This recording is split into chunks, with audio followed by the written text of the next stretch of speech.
শালা, এটা তো ফ্রি প্রমোশন হয়ে গেল। হে গাইস, তো ফ্লিপকার্টে একটা পার্সেল অর্ডার করেছিলাম, তো ডেলিভারি বয় কিছুক্ষণ আগে কল করেছিল, তো সেটাই আনতে যাচ্ছি। তো ওই পার দাঁড়িয়ে আছে দেখতে পাচ্ছ, ডেলিভারি বয় তো না, ডেলিভারি কাকা এটা। তো যাই হোক, কি পার্সেল অর্ডার করেছি নিয়ে আগে তারপর আনবক্সিং করে দেখাচ্ছি। তো পার্সেলটা নিয়ে দোকানের দিকে এগিয়ে যাচ্ছিলাম, আর সামনে থেকে বন্ধু আসতেছে পার্সেলটা দেখে, ও নাকি আনবক্সিং করবে এটা। তো ওর হাতে দিয়ে দিলাম পার্সেলটা আনবক্সিং করার জন্য, আর হাতে পেয়ে ও একদম টেনে চুনে ছিঁড়ে পার্সেলটা আনবক্সিং করছে। তো যতক্ষণ ও পার্সেলটি আনবক্সিং করছে ততক্ষণে একটা তোমরা ভিডিওটিতে লাইক করে দাও।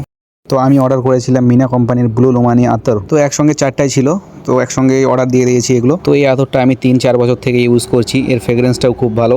শালা, এটা তো ফ্রি প্রমোশন হয়ে গেল। তো যাই হোক, ফ্রি প্রমোশন হলে হোক। তো মিনা কোম্পানি যদি ভিডিওটি দেখে থাকো, অন্তত একটা ব্যবস্থা করে দিও, অন্তত একটা কম্বো সেট পাঠিয়ে দিও তোমাদের। তো যাই হোক, এদিকে আমি আতরের ঢাকনাটা লাগাচ্ছি আতরটা চেক করার জন্য, আর এদিকে বন্ধুকে ক্যামেরা ধরতে দিয়েছি, ও ক্যামেরার অ্যাঙ্গেলে খুঁজে পায় না, কিভাবে ক্যামেরা ধরতে হয় সেটাও জানে না। তো যাই হোক, ভিডিওটি কেমন হয়েছে অবশ্যই কমেন্টে জানিও। দেখা হচ্ছে নেক্সট ভিডিওতে, ততক্ষণের জন্য tata, bye bye, take care.